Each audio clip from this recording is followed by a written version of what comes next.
Subscribe करें आदि अम्बेडकर विद्यार्थी फाउंडेशन के चैनल को और दबाएं इस बेल आइकन को समाज व संगठन से जुड़ी सभी प्रकार की खबरें पाने के लिए सबसे पहले। फोटो कौन खींच रहा है? एक मिनट। हाँ बस आ रहा है।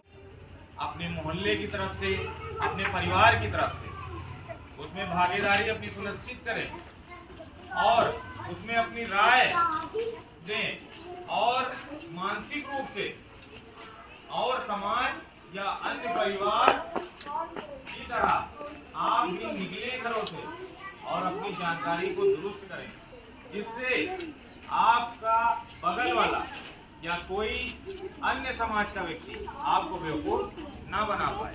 अपनी बात को मैं ज़्यादा नहीं बढ़ाऊंगा।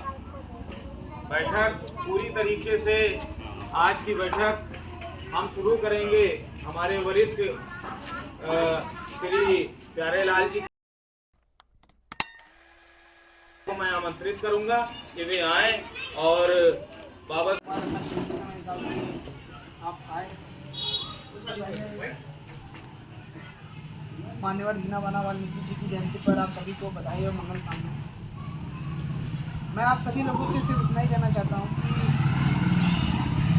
हमारे महापुरुष जो हैं उन्होंने इतने बड़े कार्य किए, तब जाकर के शायद हम यहाँ पर कुर्सियों पर बैठ पा रहे हैं और हम जैसे युवाओं को बोलने का मौका मिलता है।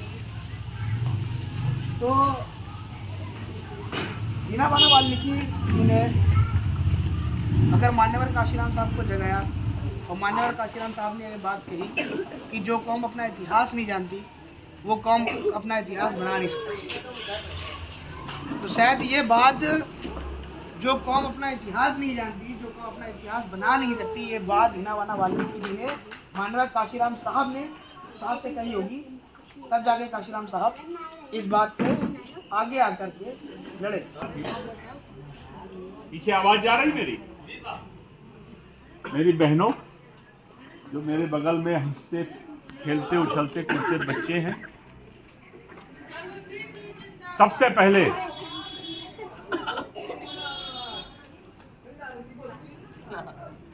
पहले मैं आपको बधाई देता हूं दीना जी की। अब आप कहेंगे आधा नाम आप क्यों ले रहे हैं? इनका नाम दीना था और इनके पिताजी का नाम भाना था। अब स्कूल में लिखते समय दीना भाना हो गया, इसलिए आपको दीना भाना की जयंती की शुभकामनाएं। और तमाम तरह की बातें आती हैं दीना भाना जी के बारे में। अभी संद गाया गया उनके जन्म का, मृत्यु का, तमाम तरह की बातें होती हैं। मैं कुछ बातें आपको बताऊंगा। जो साथियों, दीना भाना का जन्म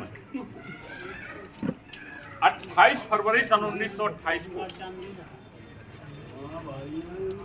और इनकी मृत्यु 29 अगस्त 2006 में होती है। इनके पिताजी एक जाट के यहाँ दूध निकालने का काम करते थे। भैया शांत रहिए, बातें मत कीजिए, भी बहुत टाइम मिलेगा। इनके पिताजी वहां दूध निकालते थे, दूध निकाल के मालिक को दे देते थे, लेकिन भैंस पालने का अधिकार दीना भाना की जाति के लोगों को, दीना भाना जी को नहीं, उनकी जाति को के लोगों को नहीं था। संयोग से इनको दूध की बड़ा शौक था। इन्होंने भैंस अपने घर में पाल ली। हमारे समाज के घर हमेशा दक्षिण और नीचे स्थानों पर होते हैं। ऊपर से जाट देवता ने देखा कि इस नीची बिरादरी के आदमी ने भैंस पाल ली है, तो उन्होंने कहा कि उनके पिताजी को बुलाया और कहा, भाना तुम इस भैंस को जहां से लाए हो वही वापस कराओ, वरना तुमको 5 जूते रोज मारूंगा। करता गरीब आदमी क्या करे, वो भैंस वापस कर दी। 11 साल के भाना जी को ये बात बहुत खराब लगी।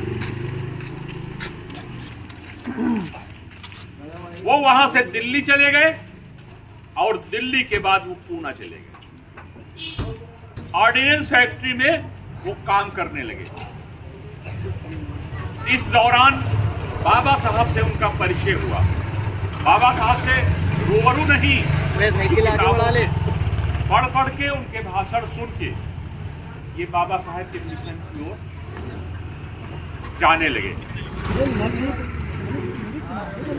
कुछ दिन बाद बुद्ध जयंती और बाबा साहब की जयंती, जो उस समय की छुट्टियों की लिस्ट में शामिल नहीं थी, जब 14 अप्रैल आता है तो दीना भाना जी ने कहा प्रशासन को, ऑर्डिनेंस फैक्ट्री के प्रशासन को एक प्रार्थना पत्र दिया कि 14 अप्रैल की छुट्टी घोषित की जाए।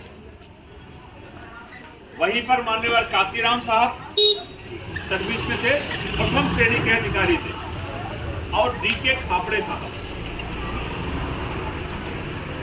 ये लोग थे। जो हमारी बहनें हैं उनकी रोजी रोटी छीनने जा रही है। सब संविदा पे था, संविदा भी खत्म हो गया।